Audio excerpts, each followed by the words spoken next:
Hello po, magandang umaga po. Yan po, kasama ko po si Teddy Boy ngayon.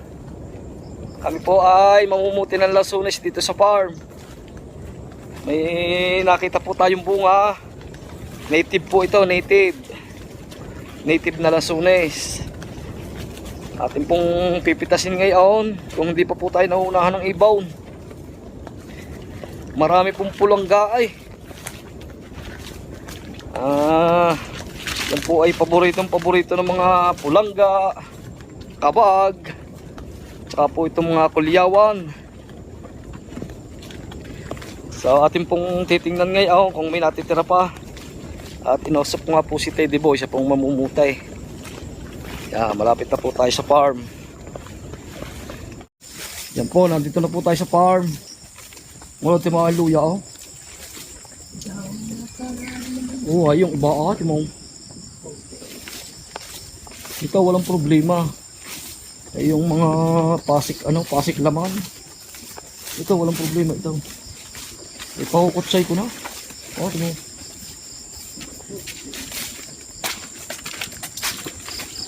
Oh.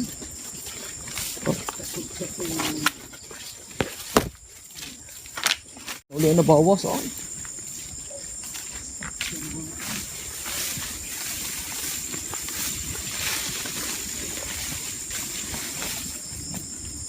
Unahin natin nasa doon sa may buhaw.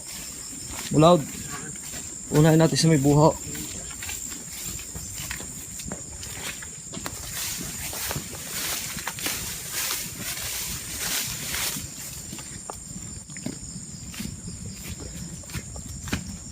Ito yung muludahin papaya. Ang lalaki na. Tingnan ko lang po ang ating upo. Baka po may malaki na ulay.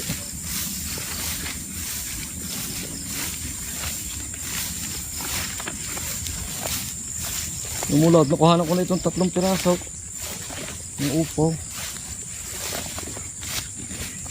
Nakuhanan ko na itong 3 piraso.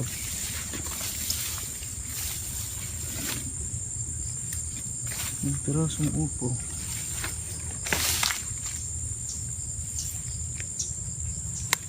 Isa.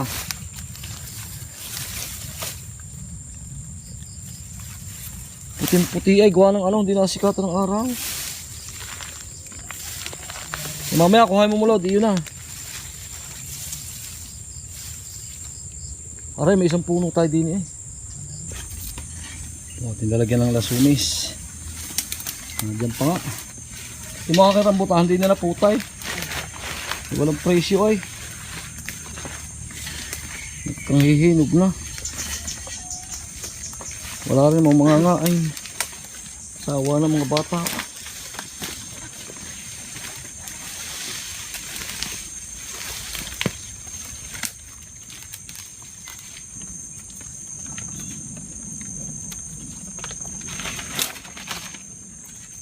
Sa ganda naman ang aking gabi mulod.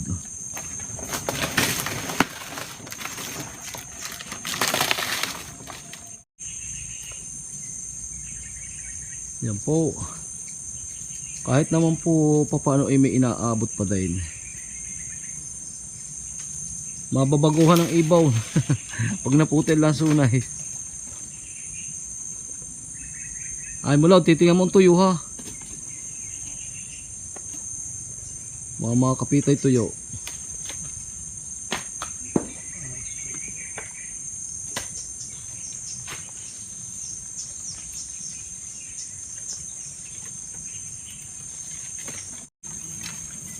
Lansones sa farm.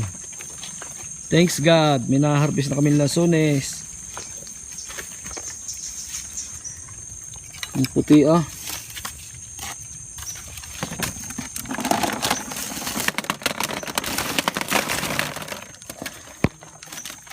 Tsaga-tsagain mo mulaw. Para tayo karami-ramay. Hati naman kita. Mulaw, tuyo isang yan.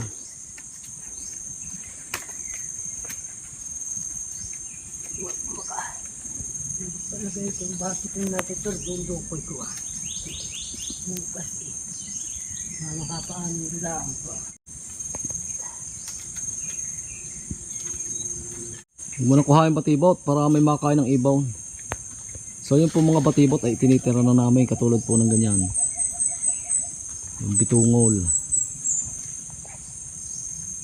Yan po, tira na po yan para sa ibon naman.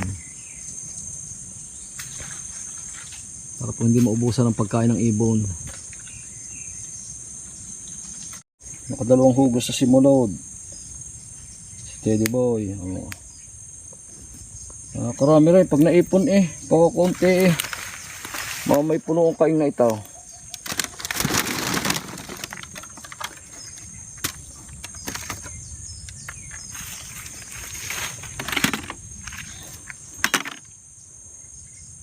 Lang po talaga ang pamumunga ng ating lansunis dito. Ika nga po patatlo-tatlong balaybay, 4.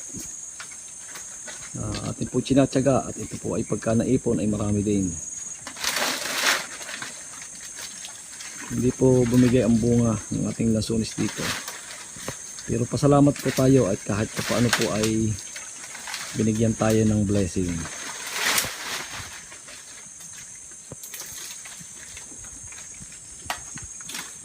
Tinatsaga po namin ni Teddy Boy. Siya po ang mamumuti, ako naman ang mag-aabot at maghahakot. Kami lang pong dalawang magkasama, si Kabihera po ay susunod mamaya. 2 kilos.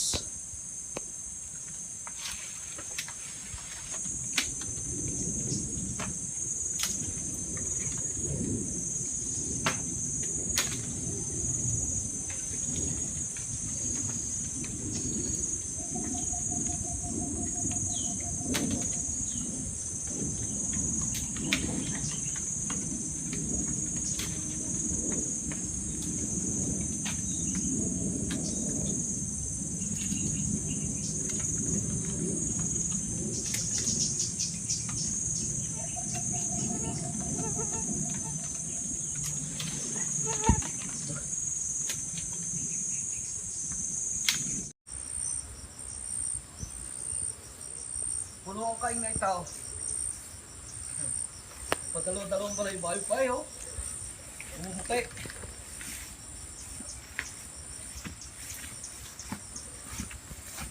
Na-demote. Mag-hackout.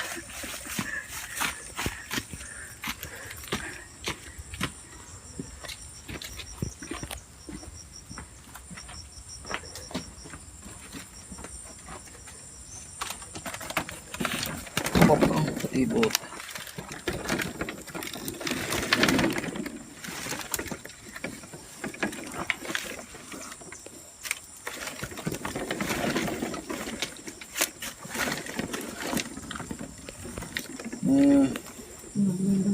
Ganda ang puti. Parang mo din.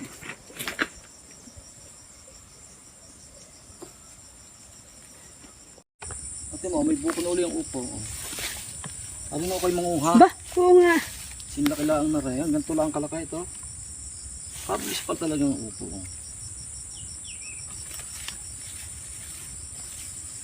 Daw may nakita ko parang magulang na.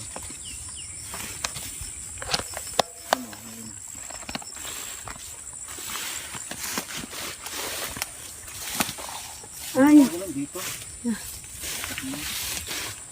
Yung sabi ko na ay magulang na. Naku, haba. Ang laki. Ang laki nito Yung magulang na ako. Kukunin na lang na yung bibinhiin. Nasaan ka? Yan. Ang laki Hmm. Binhiin ang laki. Binhi tandaan na rin ha. Ating bibinhi na rin. Para Ito marami. po igagawin na natin pambinhi. Pasasagarin po natin ang gulang. Hindi po agad nakita Ang laki. Nakakatuwa pa lang upo. Maghahanap ako din. Meron pa dito. Aray, Ko, isa pa. Ang laki din. Yan. Kuha na yan. Ay, nagulangan. Magulang. Magulang na kaya, aray. Baka mura pa. Ang laki Hindi mo napansin noon. Hindi, kala ko wala pa itong bunga. Ang bilis. Pa isa. Maraming Hindi pwede. ko yun, hindi ko nakita. Maraming pwede na. Yun. Hmm.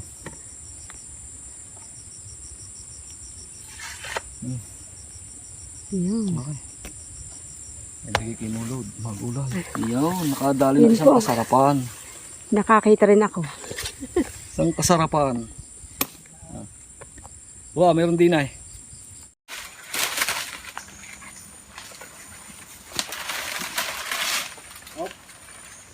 Yay. Ba, puno.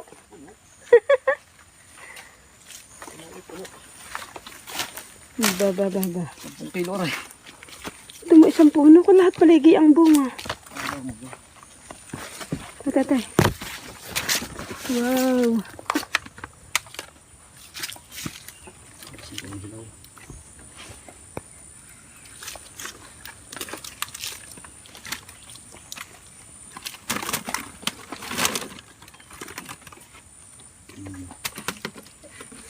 Aba, ay padalawan ha. Maganda na ito.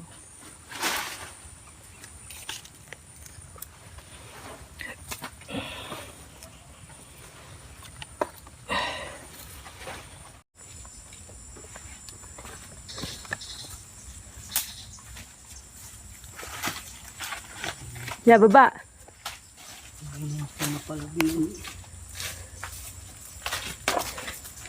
Ang ibabaw ay upo.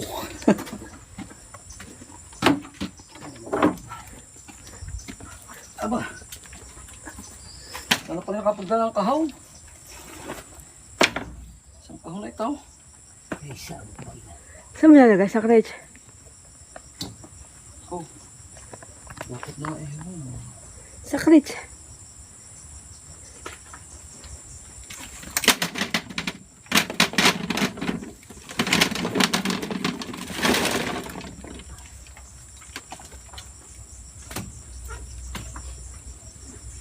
Isang crate na pala yan. Kahaw na ito eh. Ano pala nakapagdala? Kaya na po natin nilagay. At sa bahay po natin naayusin.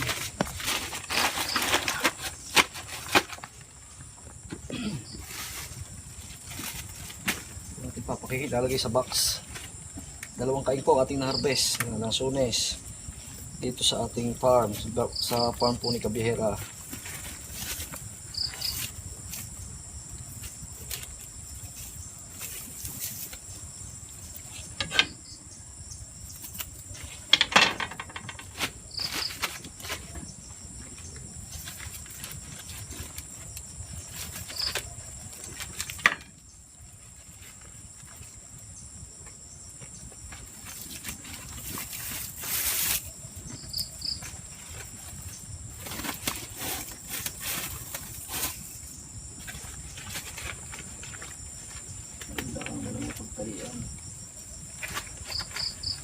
Sa ilalim. Iikot mo. Yan.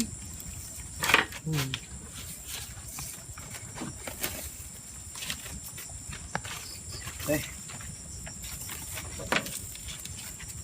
Okay. Yan po.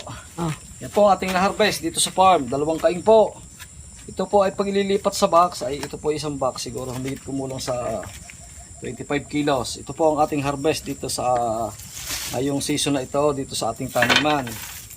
Kaya po, nakaka-excite po pagka po yung sariling puno mo ang iyong pinag-harvestan. Talaga pong masaya at masarap sa pakiramdam.